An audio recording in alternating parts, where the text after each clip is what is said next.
আসসালামু আলাইকুম। সবাইকে আমন্ত্রণ এনবিএস আন্তর্জাতিক সংবাদে। শুরুতে NBS24.org শিরোনাম। নেতানিয়াহু দপ্তরের পাশে বিস্ফোরণ, ইরানে মিসাইল হামলায় কেঁপে উঠল জেরুজালেম। আর যুদ্ধ থামাতে হলে আগে নতজানু হোক আমেরিকা ইসরায়েল, মোস্তফা খামেনি করা বার্তা।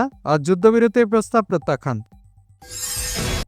ইরানের নামে ষড়যন্ত্র, নকল ড্রোন দিয়ে হামলা চালাচ্ছে শত্রুরা, ফাঁস করল তেহরান, অঞ্চল জুড়ে নতুন চক্রান্তের অভিযোগ। ইরানকে লক্ষ্য করে যুক্তরাষ্ট্রের অভিযান, চীন মহাসংকটে, মধ্যপ্রাচ্য থেকে প্রশান্ত মহাসাগর, সব জায়গায় চাপ।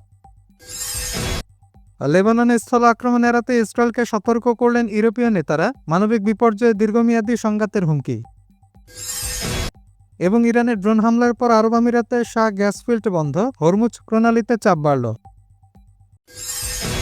দর্শক, এতক্ষণ শুনছিলেন শিরোনাম, এবার বিস্তারিত। দর্শকের ভিডিওটিতে লাইক দিবেন এবং আপনি কোন স্থান থেকে শুনছেন অবশ্যই কমেন্ট করে জানাবেন। খবর পড়ছি আমি ফজলে রাব্বি। নেতানিয়াহুর দপ্তরের পাশে বিস্ফোরণ, ইরানের মিসাইল হামলায় কেঁপে উঠল জেরুজালেম। ইসরায়েলের প্রাণকেন্দ্র জেরুজালেমে মঙ্গলবার ভোরে ভয়াবহ মিসাইল হামলা চালিয়েছে ইসলামী প্রজাতন্ত্র ইরানের সশস্ত্র বাহিনী। প্রত্যক্ষদর্শী বিভিন্ন সংবাদ মাধ্যমের তথ্য অনুযায়ী ইরান থেকে ছোড়া একাধিক মিসাইল সরাসরি প্রধানমন্ত্রী বেনিয়ামিন নেতানিয়াহুর দপ্তরের খুব কাছাকাছি গিয়ে আঘাত আনে।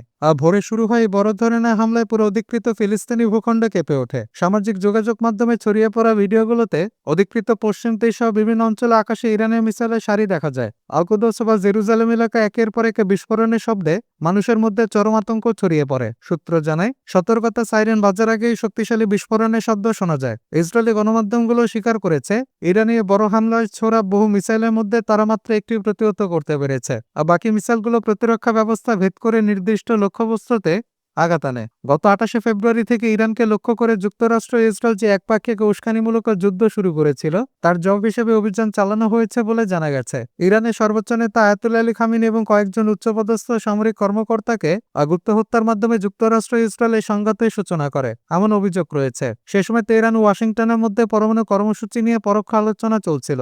যুদ্ধ শুরুর পর থেকে মার্কিন ও ইসরায়েলি বাহিনী ইরানের সামরিক ও বেসামরিক স্থাপনায় একের পর এক বিমান হামলা চালিয়ে ব্যাপক ক্ষয়ক্ষতি করেছে। তবে এর জবাবে ইরানও পিছু হটেনি। আর নিজেদের সার্বভৌমত্ব রক্ষা এবং আগ্রাসনের বিরুদ্ধে প্রতিরোধ গড়ে তুলতে দেশটির সামরিক বাহিনী ধারাবাহিকভাবে ড্রোন ও মিসাইল হামলা চালিয়ে যাচ্ছে। সব মিলিয়ে হামলা দেখিয়ে দিলে ইরান কেবল প্রতিরোধই করছে না, বরং যে কোনো আক্রমণের জবাব দিতে প্রস্তুত রয়েছে। যুদ্ধ থামাতে হলে আগে নতজানু হোক আমেরিকা ইসরায়েল, মোস্তফা খামেনি করা বার্তা। যুদ্ধবিরতির প্রস্তাব প্রত্যাখ্যান। মধ্যস্থতাকারীদের মাধ্যমে পাঠানো উত্তেজনা কমানোর প্রস্তাব তেহরান প্রত্যাখ্যান করেছে বলে জানিয়েছে আন্তর্জাতিক বার্তা সংস্থা রয়টার্স। ইরানি কর্মকর্তার বরাতে বলা হয়েছে, যুদ্ধবন্ধের আগে ইরানের সর্বোচ্চ নেতা যুক্তরাষ্ট্র ইসরায়েলের নতজানু হওয়ার দাবি করেছেন। প্রতিবেদনে কোনো দেশ মধ্যস্থতাকারী হিসেবে প্রস্তাব পাঠিয়েছে তা উল্লেখ করা হয়নি। তবে বলা হয়েছে, আয়াতুল্লাহ মুস্তফা খামেনি সর্বোচ্চ নেতা হিসেবে দায়িত্ব নেওয়ার পর প্রথমবারের মতো পররাষ্ট্রনীতি সংক্রান্ত একটি গুরুত্বপূর্ণ বৈঠক পরিচালনা করেন। সেখানে তিনি যুক্তরাষ্ট্র ইসরায়েলের বিরুদ্ধে প্রতিশোধ নেওয়ার বিষয়ে কঠোর অবস্থান তুলে ধরেন। রয়টার্স জানিয়েছে, ওই বৈঠকে মুস্তফা খামেনি সরাসরি উপস্থিত ছিলেন নাকি অন্যভাবে যুক্ত হয়েছিলেন তাই স্পষ্ট নয়। নাম প্রকাশ অনিচ্ছুক এক জ্যেষ্ঠ ইরানি কর্মকর্তা বলেন, দুটি দেশ মধ্যস্থতাকারী হিসেবে ইরানের পররাষ্ট্র মন্ত্রণালয়ের কাছে যুক্তরাষ্ট্রের সঙ্গে উত্তেজনা কমানো বা যুদ্ধবিরতির প্রস্তাব পাঠায়। তবে তিনি ওই দেশগুলোর নাম বা প্রস্তাবের বিস্তারিত কিছু জানাননি। এই প্রস্তাবের জবাবে ইরানের সর্বোচ্চ নেতা স্পষ্ট করে দিয়েছেন, যুক্তরাষ্ট্র ইসরায়েল যদি নতজানু হয়, ইরানের নিজেদের পরাজয় স্বীকার না করে এবং ক্ষতিপূরণ দিতে রাজি না হয়, তাহলে আলোচনায় বসার কোনো পরিবেশ এখনো তৈরি হয়নি। এর আগে 14 মার্চে প্রকাশিত আরেকটি প্রতিবেদনে বলা হয়েছিল, ইরান যুদ্ধের লক্ষ্য মধ্যপ্রাচ্যের মিত্রদের মাধ্যমে কূটনৈতিক উদ্যোগ নিলেও ট্রাম্প প্রশাসন তা প্রত্যাখ্যান করেছে। সব মিলিয়ে বোঝা যাচ্ছে, ইরান আপোষের পথে নয়, বরং নিজেদের শর্তে পরিস্থিতি মোকাবেলায় দৃঢ় অবস্থান নিয়েছে, যা বর্তমান সংঘাতকে আরও গুরুত্বপূর্ণ একটা মোড়ে এনে দাঁড় করিয়ে দিয়েছে। ইরানের নামে ষড়যন্ত্র, নকল ড্রোন দিয়ে হামলা চালাচ্ছে শত্রুরা, ফাঁস করল তেহরান, অঞ্চল জুড়ে নতুন চক্রান্তের অভিযোগ। খাতামাল আন্দিয়া কেন্দ্রীয় সদর দপ্তরের মুখপাত্র সতর্ক করে জানিয়েছেন, ইরানের শত্রুরা এখন নতুন কৌশল নিয়েছে। তারা ইরানের 60 ড্রোনের নকল তৈরি করে আঞ্চলিক দেশগুলোতে অন্যায় লক্ষ্যবস্তুতে হামলা চালাচ্ছে, যাতে দোষ চাপানো যায় ইরানের উপর এবং অঞ্চলে বিভেদ তৈরি করা যায়। রবিবার প্রকাশিত এক বিবৃতিতে মুখপাত্র ইব্রাহিম জুলফাকারি প্রতিবেশী দেশ ও মুসলিম জনগণের প্রতি সতর্কবার্তা দিয়ে বলেন, যারা যুদ্ধক্ষেত্রে এবং রাজনৈতিকভাবে ইরানের বিরুদ্ধে জোট গঠনে ব্যর্থ হয়েছে, তারা এখন প্রতারণার পথে নেমেছে। তারা শায়দ 136 ড্রোনের অনুকরণ তৈরি করে লুকাস নামে নতুন ড্রোন হিসেবে ব্যবহার করছে এবং বিভিন্ন দেশে হামলা চালাচ্ছে। তিনি বলেন, এই ষড়যন্ত্রের মূল লক্ষ্য হল ইসলামী প্রজাতন্ত্র ইরানের বিরুদ্ধে অবিশ্বাস তৈরি করা এবং মিথ্যা অভিযোগ চাপিয়ে দেওয়া। এর মাধ্যমে ইরান ও প্রতিবেশী দেশগুলোর মধ্যে সম্পর্ক নষ্ট করা এবং ইরানে আত্মরক্ষামূলক কর্মকাণ্ডকে দুর্বল করা। মুখপাত্র আরও বলেন, ইরানের প্রতিরক্ষা নীতি সম্পূর্ণ বৈধ ভিত্তির উপর দাঁড়িয়ে আছে এবং যুক্তরাষ্ট্র ও জায়নিস্ট শাসনের সামরিক আগ্রাসনের বিরুদ্ধে এই শক্ত যুক্তি রয়েছে। তিনি জোর দিয়ে বলেন, ইরান বারবার ঘোষণা করেছে তারা কেবল যুক্তরাষ্ট্র ও জায়নিস্ট শাসনের লক্ষ্যবস্তু, কেন্দ্র এবং স্বার্থের উপর আঘাত আনে। আর যেসব স্থানে হামলা করা হয় সেগুলো আনুষ্ঠানিকভাবে জানানো হয় এবং তার দায়ও গ্রহণ করা হয়। এরপর তিনি তুরস্ক, কুয়েত ও ইরাকের মতো বন্ধুত্বপূর্ণ দেশগুলোর কিছু স্থাপনায় হওয়া দুষ্টু উদ্দেশ্যমূলক হামলার উদাহরণ দেন, যেগুলোর জন্য মিথ্যাভাবে ইরানকে দায়ী করা হয়েছে। জুলফাকারি বলেন, এই ধরনের প্রতারণামূলক ষড়যন্ত্র ঠেকাতে সংশ্লিষ্ট দেশগুলোর বিচক্ষণ ও দায়িত্বশীল পদক্ষেপ জরুরি। আর যদি কেউ শত্রুর ফাঁদে পা দিয়ে বিভেদ তৈরি করে তাহলে এই ষড়যন্ত্র আরও ছড়িয়ে পড়বে। তাই পারস্পরিক আস্থা, ঐক্য ও সহযোগিতা বজায় রাখা অত্যন্ত প্রয়োজন। গত 28শে ফেব্রুয়ারি ইসলামী বিপ্লবের নেতা আয়াতুল্লাহ সাইদ আলী খামেনি কয়েকজন জ্যেষ্ঠ সামরিক কর্মকর্তা ও বেসামরিক নাগরিককে হত্যার পর যুক্তরাষ্ট্র ও জায়নিস্ট শাসন ইরানের বিরুদ্ধে বড় ধরনের উস্কানিমূলক সামরিক অভিযান শুরু করে। এই হামলায় ইরানের বিভিন্ন সামরিক ও বেসামরিক স্থাপনায় ব্যাপক বিমান হামলা চালানো হয়, আর যার ফলে প্রাণহানি, অবকাঠামোর বড় ধরনের ক্ষতি হয়। এর জবাবে ইরানের সশস্ত্র বাহিনীও পিছু হটেনি। তারা দখলকৃত ভূখণ্ড এবং আঞ্চলিক ঘাঁটিতে অবস্থানরত মার্কিন ও ইসরায়েলের লক্ষ্যবস্তুতে ধারাবাহিকভাবে ক্ষেপণাস্ত্র ও ড্রোন হামলা চালিয়ে যাচ্ছে। সব মিলিয়ে ইরানের দাবি শত্রুপক্ষ এখন সরাসরি যুদ্ধ নয়, বরং প্রতারণা, ষড়যন্ত্রের মাধ্যমে পরিস্থিতি ঘোলাটে করার চেষ্টা করছে, আর যার বিরুদ্ধে সতর্ক থাকার আহ্বান জানানো হয়েছে। ইরানকে লক্ষ্য করে যুক্তরাষ্ট্রের অভিযান, চীন মহাসংকটে, মধ্যপ্রাচ্য থেকে প্রশান্ত মহাসাগর, সব জায়গায় চাপ। ইরানের মাটিতে মার্কিন ও ইসরায়েলি বাহিনীর চলমান অপারেশন এপিক ফিউরি মধ্যপ্রাচ্যের ভূরাজনীতিকে অস্থির করে তুলেছে।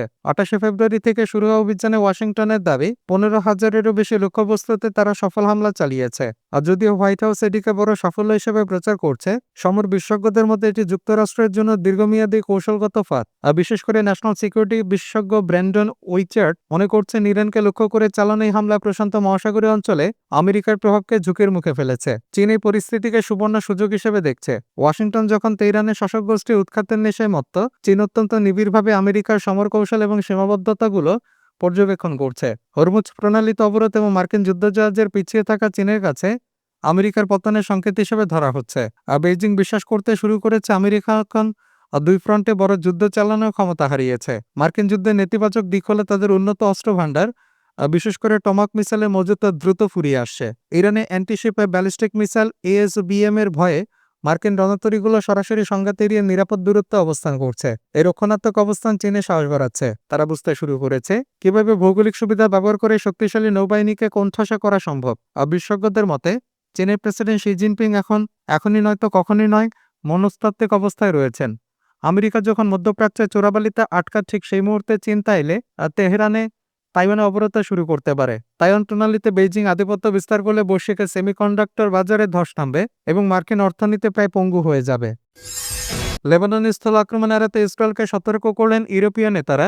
মানবিক বিপর্যয় ও দীর্ঘমেয়াদী সংঘাতের হুমকি। লেবাননে কোনো ধরনের স্থল অভিযান না চালাতে ইসরায়েলকে সতর্ক করেছেন কানাডা, ফ্রান্স, জার্মানি, ইতালি এবং যুক্তরাজ্যের শীর্ষ নেতারা। সোমবার এক যৌথ বিবৃতিতে তারা বলছেন, ইসরায়েলকে অবশ্যই লেবাননে স্থল আক্রমণ এড়িয়ে চলতে হবে। আর 2 সপ্তাহ আগে দক্ষিণ লেবাননে নতুন করে যুদ্ধ শুরু হওয়ার প্রেক্ষাপটে এই হুঁশিয়ারি দেওয়া হয়েছে। মধ্যপ্রাচ্য বিষয়ক সংবাদ মাধ্যম মিডল ইস্ট আই খবর দিয়েছে। আর যৌথ বিবৃতিতে নেতারা সব পক্ষের হামলা নিয়ে গভীর উদ্বেগ প্রকাশ করেছেন এবং পুনরায় আলোচনার টেবিলে ফেরার আহ্বান জানিয়েছেন। আর বিবৃতিতে বলা হয়েছে, ইসরায়েল একটি বড় ধরনের স্থল অভিযান ভয়াবহ মানবিক বিপর্যয় ডেকে আনবে এবং এর ফলে দীর্ঘমেয়াদী সংঘাত তৈরি হতে পারে। এটি অবশ্যই ঠেকাতে হবে। আর বিবৃতিতে আরও বলা হয়েছে, চলমান বাস্তুচ্যুতি সহ লেবাননের মানবিক পরিস্থিতি ইতোমধ্যে অত্যন্ত উদ্বেগজনক। লেবাননের দুর্যোগ ও ঝুঁকি ব্যবস্থাপনা ইউনিটের তথ্য অনুযায়ী সোমবার পর্যন্ত সাম্প্রতিক হামলার কারণে দেশটিতে অন্তত 10 লাখ মানুষ বাস্তুচ্যুত হয়েছেন। এখন পর্যন্ত 886 জন লেবানিসে নিহত এবং 2141 জন আহত হয়েছেন। গত 28শে ফেব্রুয়ারি ইরান বনাম ইসরায়েল যুক্তরাষ্ট্রের যুদ্ধ শুরু হওয়ার পরপরই হিজবুল্লাহ ইসরায়েল অভিমুখে ক্ষেপণাস্ত্র নিক্ষেপ শুরু করে। উল্লেখ্য, 2024 সালের নভেম্বরে ট্রাম্প প্রশাসনের মধ্যস্থতায় হিজবুল্লাহ ইসরায়েলের মধ্যে একটি যুদ্ধবিরতি চুক্তি হয়েছিল, যা ইসরায়েল শতবার লঙ্ঘন করেছে বলে অভিযোগ রয়েছে। তবে ইসরায়েলের দাবি, তারা কেবল হিজবুল্লাহ অস্ত্রাগার এবং জ্যেষ্ঠ নেতাদের লক্ষ্য করে হামলা চালাচ্ছে। সোমবারের যৌথ বিবৃতিতে বেসামরিক নাগরিকদের ওপর হামলার তীব্র নিন্দা জানিয়ে একে অগ্রহণযোগ্য বলে অভিহিত করা হয়েছে। বিবৃতিতে বলা হয়েছে, আমরা বেসামরিক নাগরিক, অবকাঠামো, স্বাস্থ্যকর্মী এবং লেবাননে নিযুক্ত জাতিসংঘ অন্তর্বর্তীকালীন বাহিনীর ওপর হামলার নিন্দা জানাই। সব পক্ষকে আন্তর্জাতিক মানবিক আইন মেনে চলার আহ্বান জানাচ্ছে। নেতারা হিজবুল্লাহর পক্ষ থেকে ইসরায়েলে হামলা বন্ধ এবং তাদের নিরস্ত্রীকরণের দাবি জানান। তারা ইরানের সঙ্গে হিজবুল্লাহ যুদ্ধে যোগ দেওয়ার সিদ্ধান্তের নিন্দা জানিয়েছেন। এটি আঞ্চলিক শান্তি ও নিরাপত্তাকে আরও হুমকির মুখে ফেলেছে। লেবানন সরকারকে দলটিকে নিরস্ত্র করার আহ্বান জানানো হলেও হিজবুল্লাহ দীর্ঘকাল ধরে বলে আসছে, আর দক্ষিণ সীমান্তে ইসরায়েলি হুমকি বিদ্যমান থাকা পর্যন্ত তারা অস্ত্র ত্যাগ করবে না। ইরানের দীর্ঘদিনের সমর্থনে হিজবুল্লাহ বর্তমানে লেবাননের নিয়মিত সেনাবাহিনীর চেয়েও শক্তিশালী বাহিনী হিসেবে নিজেকে প্রতিষ্ঠিত করেছে। স্পষ্ট হলো, আঞ্চলিক শান্তি ও নিরাপত্তা রক্ষা করতে ইরান এবং হিজবুল্লাহ দৃঢ় অবস্থানে রয়েছে, আর ইসরায়েল ও আমেরিকার ষড়যন্ত্র ব্যর্থ হওয়ার পথে। ইরানের ড্রোন হামলার পর আরব আমিরাতে শাহ গ্যাস ফিল্ড বন্ধ, হরমুজ প্রণালীতে চাপ বাড়ল। সংযুক্ত আরব আমিরাতে শাহ গ্যাস ফিল্ডে কার্যক্রম স্থগিত করা হয়েছে গতরাতের ড্রোন হামলার পর। আবুধাবি থেকে প্রায় 180 কিলোমিটার দক্ষিণ পশ্চিমে অবস্থিত এই গ্যাস ক্ষেত্র বিশ্বের অন্যতম বৃহত্তম।